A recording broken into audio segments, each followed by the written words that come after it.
Hello, আসসালামু আলাইকুম friend, সবাই কেমন আছেন? আশা করি সবাই ভালো আছেন। আমিও আপনাদের দয়ে ভালো আছি। আজকে আরও একটি লং ভিডিও নিয়ে চলে আসলাম আমি ঝুমুর আপনাদের জন্য। যারা যারা প্রথমবারের মতো ভিডিও দেখছেন তারা অবশ্যই চ্যানেলটি সাবস্ক্রাইব করে নেবেন, লাইক কমেন্ট করে পাশেই থাকবেন।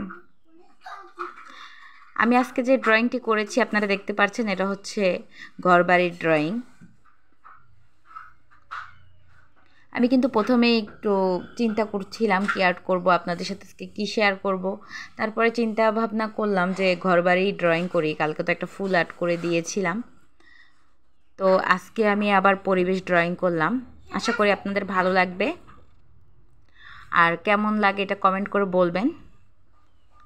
তো ঘরবাড়ি আমি একসাথে আজকে অনেকগুলো আর্ট করেছি। প্রথমেই কিন্তু একটা আর্ট করেছি,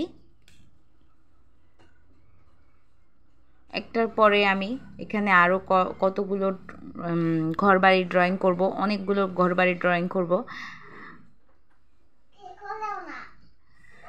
তো একসাথে কতগুলো আমি ঘরবাড়ি ড্রয়িং করব।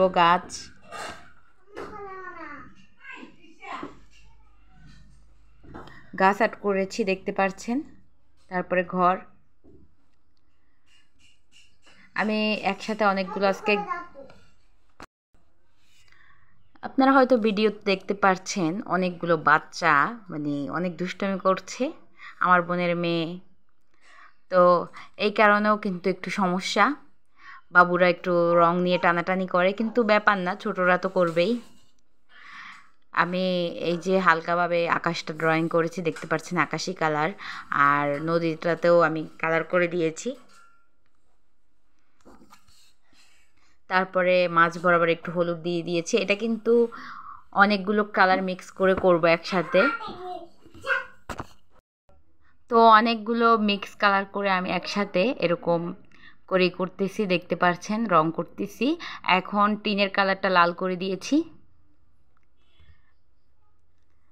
তো আমার টিনের কালারটা এই যে একটু অনেকগুলো বাদামি করেছি, একটু লাল করেছি দেখতে পাচ্ছেন। এটা কিন্তু আরও অনেক কালার করব, বাকি থাকবে। আপনাদের সাথে আমি পুরোটা শেয়ার করতে পারবো না, কারণ বাচ্চারা অনেক দুষ্টুমি করছে দেখতেই পাচ্ছেন। আমার রঙগুলো অনেক ধরাধরি করতেছে, একটু মানে অনেক ডিস্টার্ব করতেছে। তাই আমি আজকে আপনাদের সাথে ফুল ভিডিও শেয়ার করব না, অর্ধেকটুই শেয়ার করব, কালকে আর অর্ধেকটু করব। আশা করি সবাই কেমন হয়েছে কমেন্ট করে বলবেন আর পাশে থাকবেন।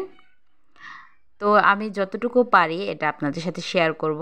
যারা যারা শিখতে মনোযোগী তারা অবশ্যই এটা মিস করবেন না, এই ড্রয়িংটা তারা অবশ্যই কিন্তু এটা দেখবেন।